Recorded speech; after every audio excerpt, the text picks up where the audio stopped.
Prometí escribir la historia de la ciudad de Mérida, y aunque mi poca salud me podía dar por excusado, la obligación de cumplir lo prometido ha sido más poderosa, y mucho más el amor de la patria. Instado, pues, de estos dos afectos, acometí empresa tan dificultosa.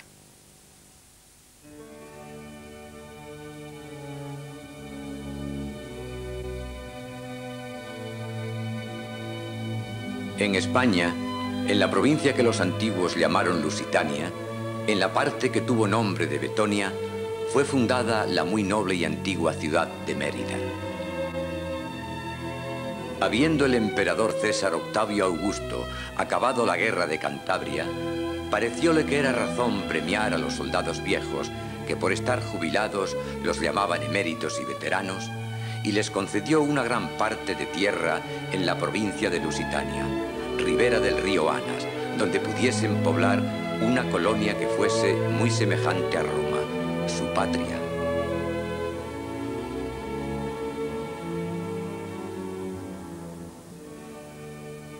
Aquí, pues, fue donde estos soldados eméritos hicieron su asiento y fundaron una colonia romana con soberbios muros y suntuosos edificios, a la que le dieron el nombre de Augusta Emérita. Siendo capitán general y gobernador de esta provincia de Lusitania, Publio Caricio, tuvo a su cargo la obra de esta fundación por mandato del emperador Augusto allá por el año 25 a.C.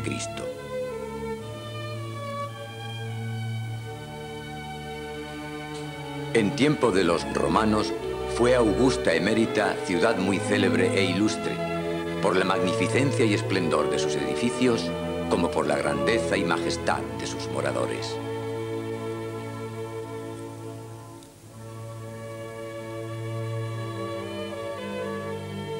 Por los muros de Mérida se desliza y corre el memorable río Guadiana. Sobre este río se fundó y está el famoso puente de Mérida, contiguo a sus muros, de tal manera que la antigua puerta principal de la urbe estaba sobre el puente y por ella se entraba a la ciudad.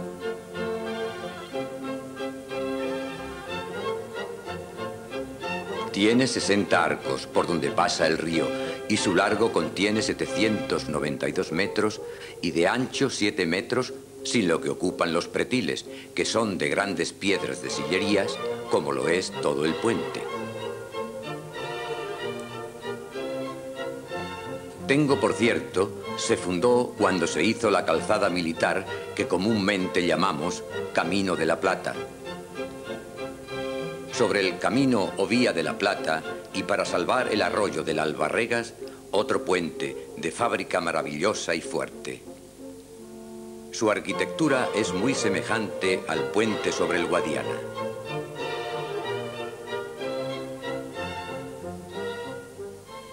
En muchas partes de España se ven rastros de calzadas y caminos empedrados que los romanos fabricaron para que los cónsules, emperadores, pretores, legados, capitanes y ejércitos pudiesen venir con comodidad y buen acierto a Mérida desde otras ciudades ilustres. Fue la plaza de armas que los romanos tuvieron en España. Hasta 9 caminos conducían a Mérida a los ejércitos, que de aquí salían a las partes que convenían.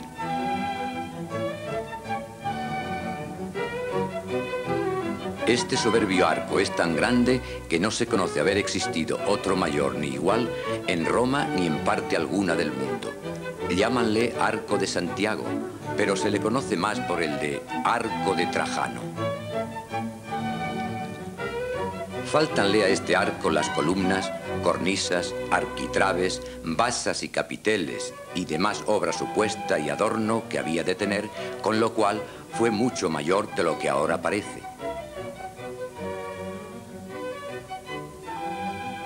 Casi en medio de la ciudad, en sitio alto y preeminente que dentro de la población había, fundaron los romanos el popularmente conocido Templo de Diana, dedicado al culto imperial.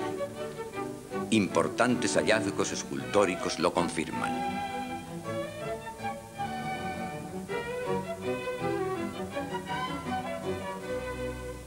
También es cierto, tuvieron aquí los romanos otros templos dedicados a sus dioses.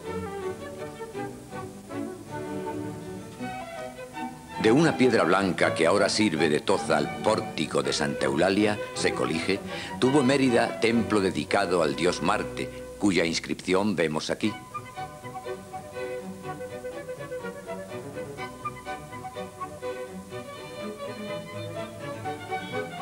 De otros templos dedicados a la diosa Fortuna y Júpiter no quedan restos.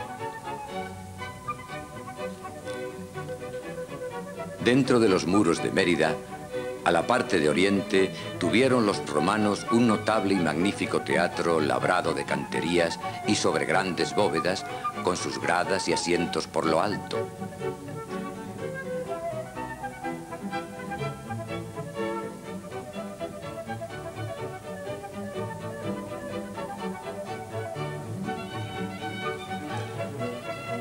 En el graderío se sentaban según su estatus social a ver los espectáculos las gentes del pueblo.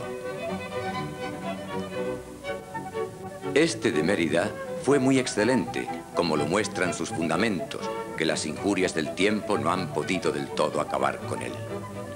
Y por haberse dividido lo alto de las graderías en 7 fragmentos, es del vulgo llamado las 7 sillas, por la tradición que hay de haberse sentado allí los nobles y personas del gobierno de la ciudad.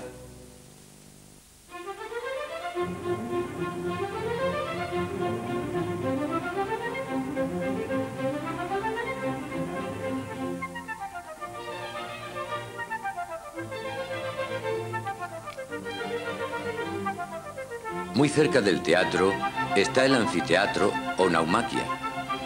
Está fabricado en forma oval, con sus gradas y asientos alrededor. Tenía grandes bóvedas y aposentos que servían de descanso y recreación a los que acudían a ver la lucha de los gladiadores con los animales fieros que, en los sótanos y bóvedas inferiores, aguardaban su turno.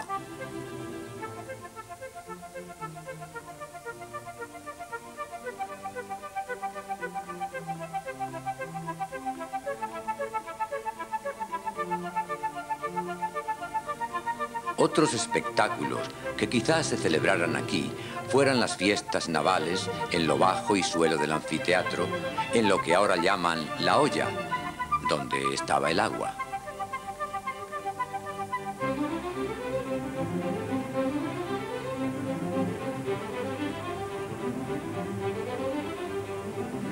Fuera de los muros de la ciudad, en el valle del río Albarregas, tuvieron los romanos el circo o hipódromo.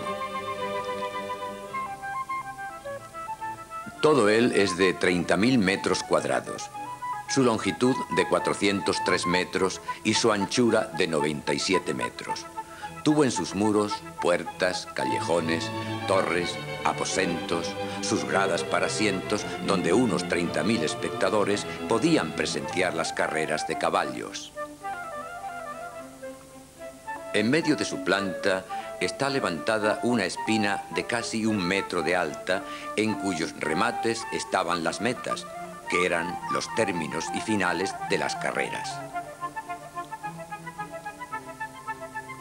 Sobre esta espina estaban colocadas aras y altares, columnas con los dioses a cuyas reverencias se hacían las fiestas, y en medio un obelisco muy alto dedicado al sol, a imitación del circo máximo de Roma. Vigas y cuadrigas corrían por el triunfo.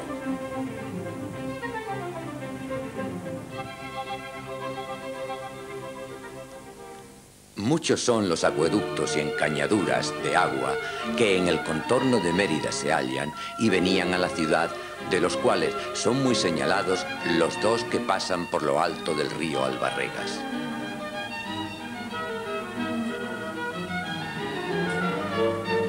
Uno de ellos viene canalizado desde unos 5 kilómetros al norte de la ciudad, bajo tierra, que los antiguos llamaron castillos, en los que el agua se va recogiendo como esponjas, tomándolas de los manantiales que por allí hay, procedidos del agua de lluvia que a ellos se transmina.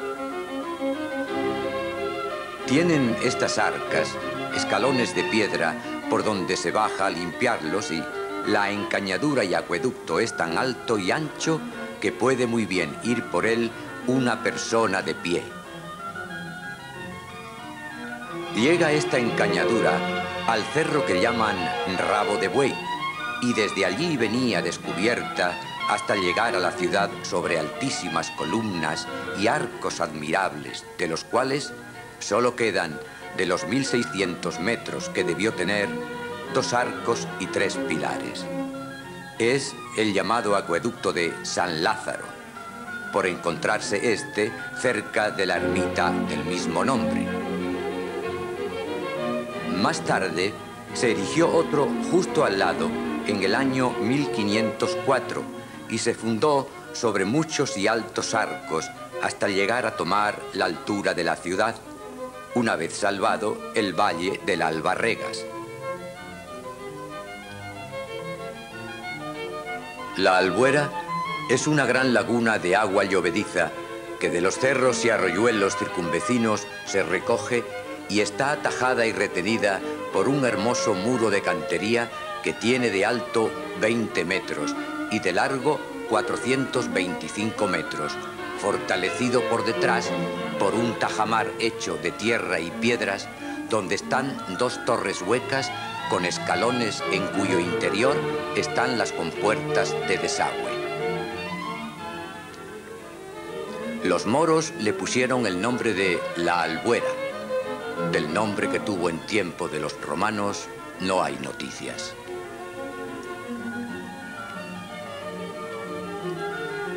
Este acueducto es por donde discurría el agua que llegaba desde la Albuera, y para atravesar el río Albarregas fue necesario encañarle sobre columnas y arcos de extraña grandeza y suntuosidad notable. Tiene de alto 25 metros y un largo de 827 metros. El edificio es de cantería de piedra de granito y ladrillo, y es tan soberbio e insigne que le llaman Los Milagros, quizá por su obra milagrosa. El agua que corría por este acueducto entraba en la ciudad por lo alto del sitio donde está el Calvario, en el que podemos ver las ruinas del almacén donde el agua llegaba y se distribuía a toda la ciudad. Otro pantano tiene Mérida. Los romanos lo construyeron en una dehesa, a unos 16 kilómetros de la ciudad, que llaman Cornalvo, origen del río Albarregas.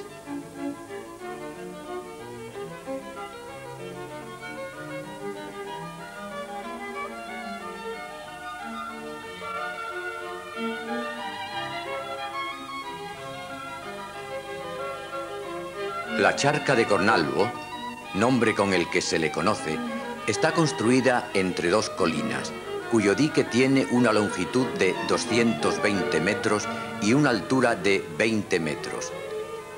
Está reforzado por un muro de contención de tierra apisonada. Unida al dique por un puente está la única torre de desagüe que en el fondo de la misma arranca la conducción del agua del embalse.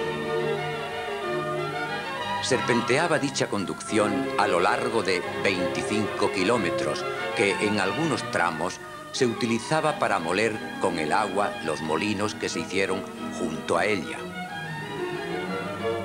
Una vez el agua llegaba a la ciudad, era distribuida a fuentes, pozos.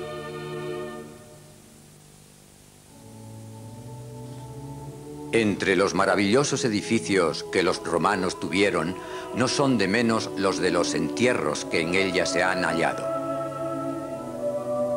El primor de sus relieves, labor y arquitectura, la elegancia de sus epitafios, descubren no haber sido nada inferiores a los de Roma.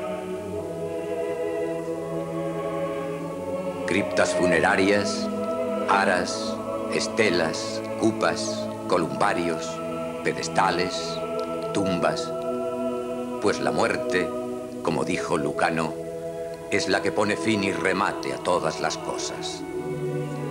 Es la que iguala, según Horacio, las humildes chozas de los pobres con los soberbios palacios de los reyes.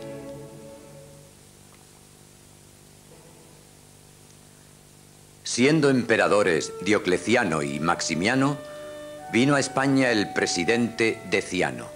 Este ordenó a sus legados y tenientes para que a sangre y sudor persiguiesen a los cristianos de tal modo que ninguno quedara con vida. El juez delegado que en esta comisión vino a Mérida fue Calpurriano, quien ejecutó a la mártir Eulalia por el año 304 después de Cristo.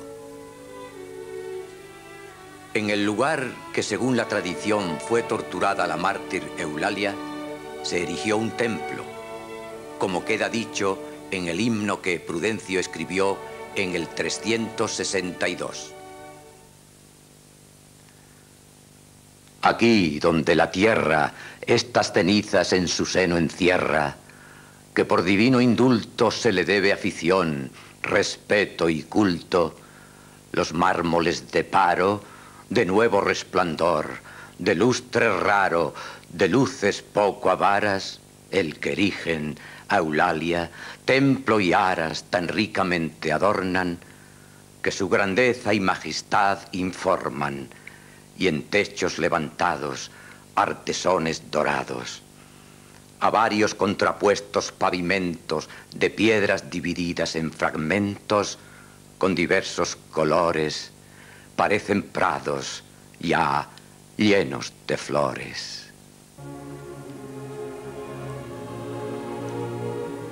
Los visigodos lo ampliaron y tuvieron en él un convento, y aunque con los moros se destruyó casi por completo, en los mismos fundamentos que quedaron se volvió a reedificar, destacando la bóveda de la capilla mayor y las dos pequeñas colaterales.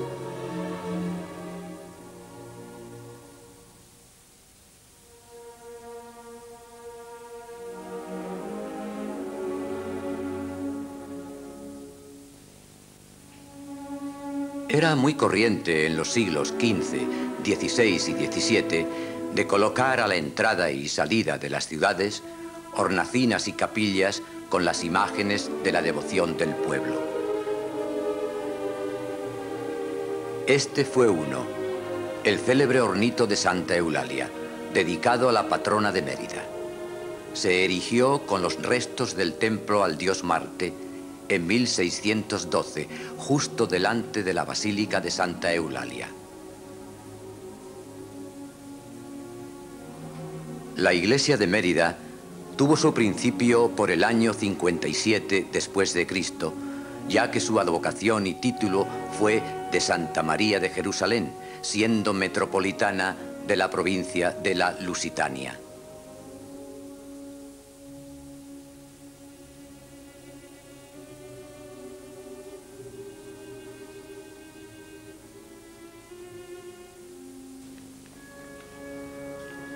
El sitio donde hubiere estado esta iglesia catedral de Mérida pudo ser el mismo donde se construyó en el siglo XIII la actual iglesia mayor, llamada también Santa María.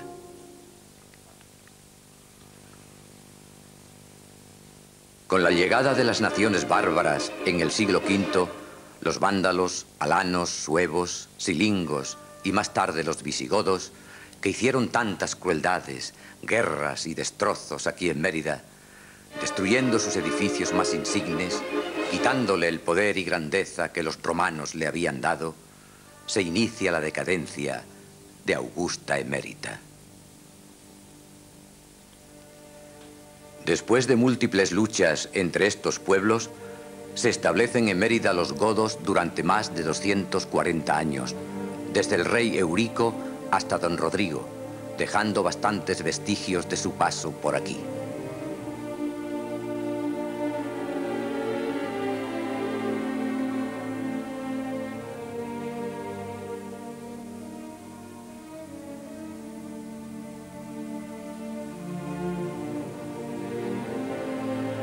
Muza asentó su campamento cerca de Mérida en el 712 y con 4 de los suyos la reconoció toda alrededor y admirado de su majestad y grandeza, dijo: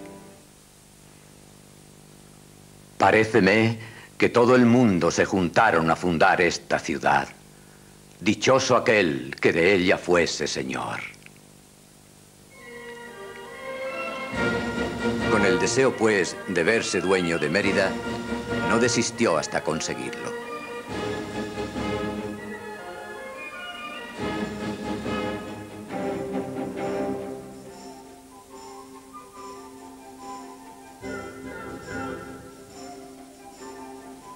De esta guerra quedó Mérida muy arruinada. Sus iglesias y conventos se profanaron. El esplendor de sus edificios recibió notable mengua y destrucción, que nunca más volvió a ser lo que fue. Corría el año de 713. Tuvieron los reyes moros de Mérida su palacio y alcázar en la fortaleza que hoy está en pie, que mandó alzar Abderramán II sobre el dique romano del Guadiana.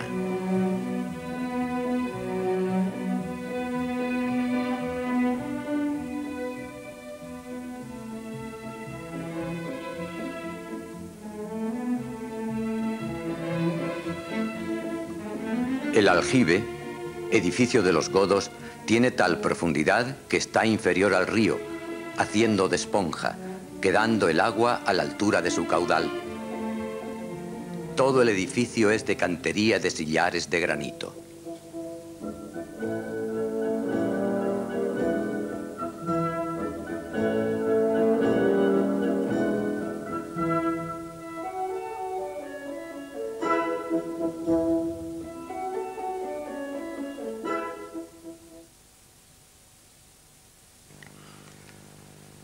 Claro es que, en tan largo tiempo como ha ocurrido desde su principio hasta el estado presente, han pasado por Mérida muchas más cosas que las referidas, y no se dicen por la ignorancia de ellas, porque si bien hayan sido excelentes y notorias, la misma antigüedad suya las ha encubierto.